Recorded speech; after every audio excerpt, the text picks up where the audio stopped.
Hey you guys, well, here I am in the corner of our shed here, the open door boat shop, and we've got this plastic shed set up inside here. We're going to be doing some bright work in here, some varnish work on the deck furniture on my 34-foot L. Francis Herreshoff auxiliary catch. Now, you know, these are the things that were on the deck. These are the companionway, the main companionway doors right here.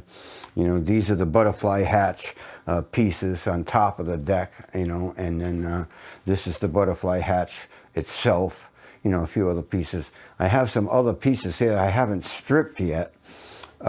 These go down below under the bunks. And this piece here, I don't even know what it is, but I stripped it quite some time ago and put one coat of sealer on it. So that's what I'm going to be doing today. We're going to be taking in and stripping some of these things. Basically I've got the stripping done, the scraping done. Someday I'm going to teach you some more about how I actually scraped the finish right off of this. But today what I want to do is take each one of these pieces individually next door to another area just to do a little bit of light sanding and a little bit of dust-free scrubbing with a brush. That way we can get all the dust, or as much as we can get off of it before we bring it in here. Now, the whole idea of this area right here is that, you know, I've got it set up like this because after I varnish any one of these pieces, you know, I don't want to be stuck trying to figure out what I'm going to do with it. Like, say I get this piece varnished and I was holding it. You know, I don't want to say to myself after I'm all done varnishing, well, now what am I going to do with it? Where am I going to hang it? What's going to happen with it? You know, that has to be predetermined, because otherwise that becomes one of the biggest hassles of the whole project, is trying to determine what you're going to do with these pieces and how you're going to take care of them after you varnish them. And you want access to them too, because you'd like to be able to inspect them if you like, you know, in case they need to be touched up or something along those lines. And then, you know, it's not only going to get one coat, it's going to get a coat of sealer and a coat of varnish, possibly. Well, the sealer isn't really even completely dry. And then probably just Scotch-Brite, you know, go over it with Scotch-Brite to get over whatever dust is on it. And then, you know, another coat of varnish, you know. Different things like this. This is something here. Right? I've got two of these, and I taped one of them. I taped all the stainless steel bars off in one of them, and then I realized that, you know, if I didn't take the tape off exactly the next day, it was pretty tough to get off. So I decided, well, I would get the tape off this. That was a little bit of a project, and cleaned it all up. And I cleaned all the glue off of it with this glue remover and different things like that. And so I've got them sanded up. So now I've had to decide how it is that I'm going to varnish these things, actually. And I think the secret to it is to just have it so that, let me see, I got a brush here. So let me show you what some of my thoughts on this are.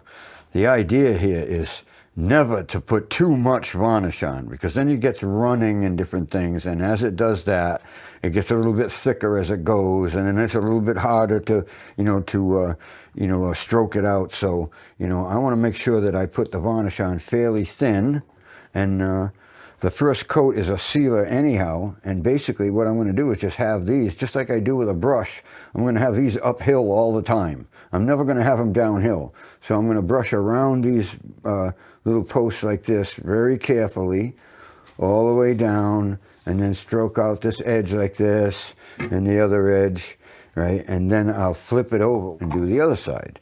So that's the idea. You have to have an approach to it. I'm not going to be able to do both of them right now, because one of them I don't even have the tape off of it. So what I'm going to do is show you how I'm going to take these next door. And let's take this one. This one here, I've already taken it next door and sanded it lightly. So what I'm going to do is take this one. I'm going to take it next door where we can generate some dust and clean it up a little bit.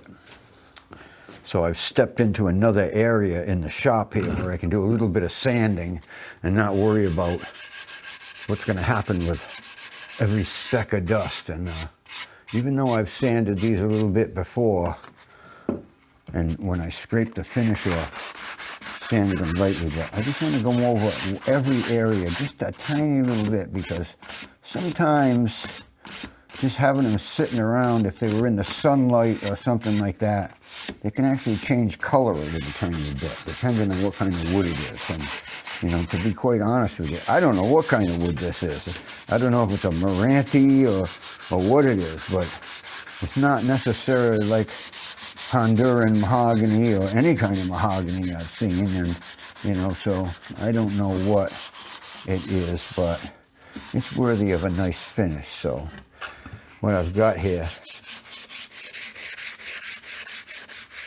is just, I'm going around the perimeter first, just very lightly.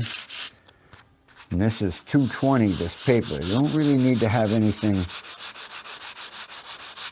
much lighter than 220, because you don't want to shine the surface. You want to sand it. So we're making sure we don't glaze it with the sandpaper itself, or sand it with a piece of paper that's loaded with dust already. No good. You want to make sure that your sandpaper, if you're using sandpaper, is actually cutting something. And, you know, so you just use it lightly. You're doing these edges, a little bit of dust right in here. That's a little spot, and then I want to scrape with a pocket knife right there.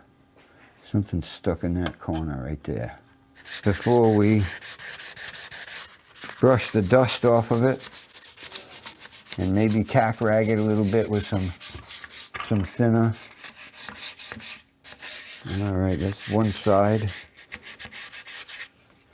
Let's turn it around and do the other side. Like I say, I just want to go over it one last time, and each piece before I varnish it, I'm going to take it in here and give it that one last little light sanding.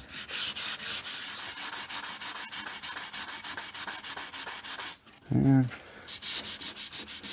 there's some scarring in different places that I'm not even going to try to get out. And the other thing I want to say is that being fairly careful to stay on the flat with the sandpaper, because I don't want to keep rounding the edges over worse and worse. I wouldn't aggressively sand the corners, because what's going to happen is it's going to actually change the shape and the whole appearance of it. So, you know, just be careful with things like that, that's all. You know, like I could never get all the color out of that right there. I'd have to sand that so aggressively that I'm just going to leave that like that. That's just end grain. You're never going to even see it.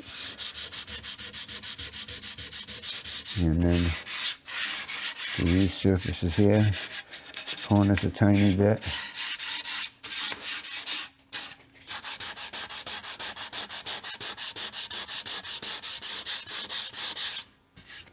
Let's just take a brush and brush down in between here.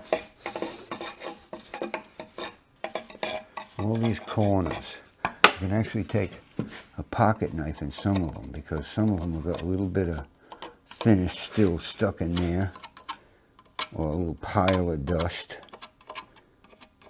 Just want to agitate that a little tiny bit before I brush it. There's a little bit of finish in this corner right here.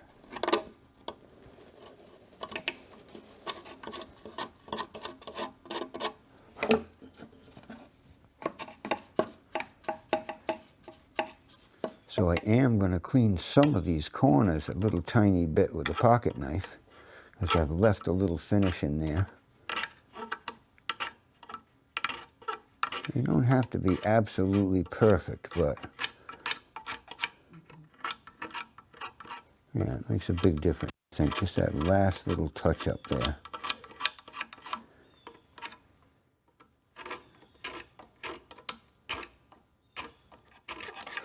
There you go. Well worth the effort, I think. And we'll just brush these corners out.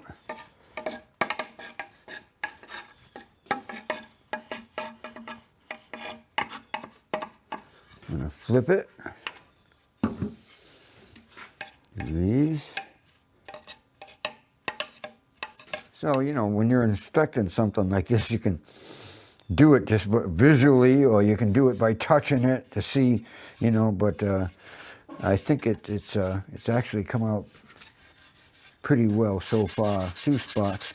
See that? Touching it does help a little bit. But I wouldn't have come across that one spot right there unless I actually touched it. So, yeah, that makes a huge difference. I want to brush it down the best I can here. A couple.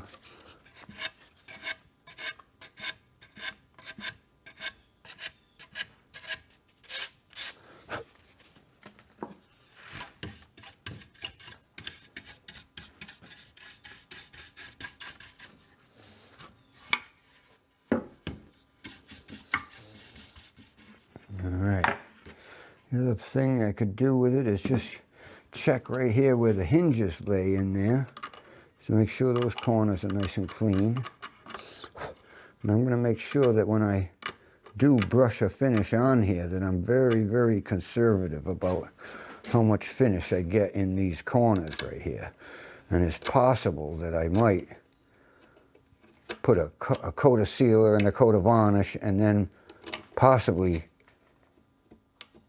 fasten on the hinges before I put 3 or 4 more coats of varnish, because then the hinges don't want to lay in the corners exactly the way they should. So just got to be careful with this kind of stuff here. I'll have to make a decision as I go along about what's going to happen with that. That's not bad. Let's bring this one back next door and get another one.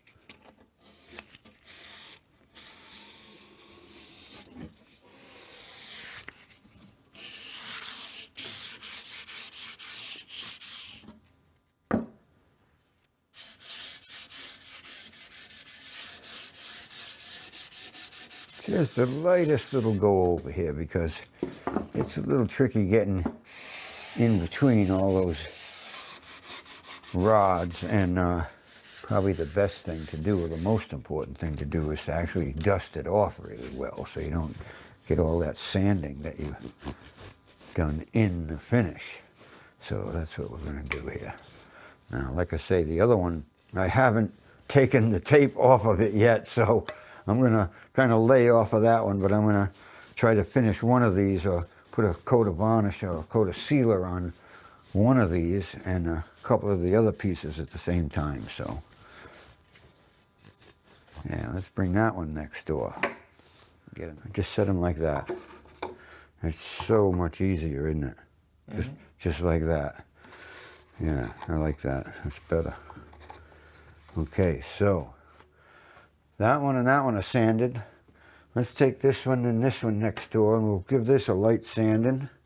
And this should happen pretty quickly, and we'll dust them off, and then we can tack rag them a little bit right before we go to spread some sealer on them.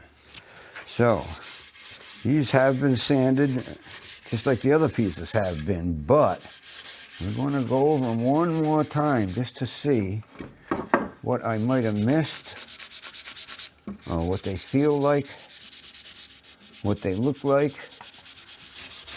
Like this corner just seems like it could use just a tiniest bit more. These pieces have been getting beat up for years and years, so you're not going to make them perfect. They're just not going to be perfect, but you're going to try to make them look as good as you can make them look without having to do any serious structural repair work or anything like that, because they don't need anything like that. It just, basically the only problems with them is just imperfections in the finish is what's going to be left to look at, but that's okay. I think that just makes the boat have a little bit of character and a little bit of feeling to it. I think I got this pretty much done. Yeah, do this side right here.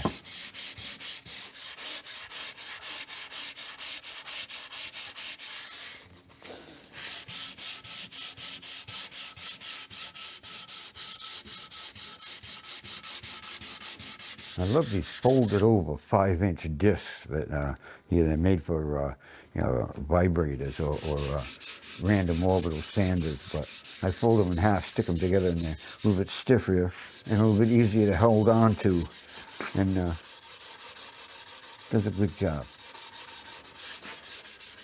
Some dark spots in different places where these have all had bright finishes on them before, varnished, but if they didn't maintain the finish, then what happens is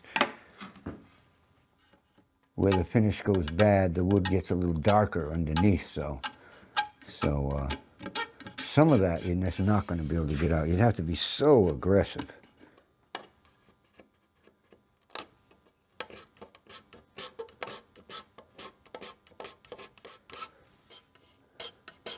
The other thing that helps here a lot with something like this is you spend quite a bit of time actually doing this, so to be in the right position really is important. If this bench was too low, I'd be leaning over like this doing it, and despite what I might like to think or say, it would tire me to a certain extent. So basically I've set this bench up so that I can not only change the height of it, but I can also change, where it sits in the shop here. So it's nice, and it's been custom made here just for this purpose, and it works pretty good. So let me see, I'm going to dust this one down and then grab that next one. And we're getting a little bit closer to spreading some sealer. Yeah, we're going to do this all by hand, and obviously it's been stripped by hand and sanded by hand and everything else by hand. I don't see really any reason why we wouldn't want to finish it by hand, and that means that we're going to spread the finish with a brush.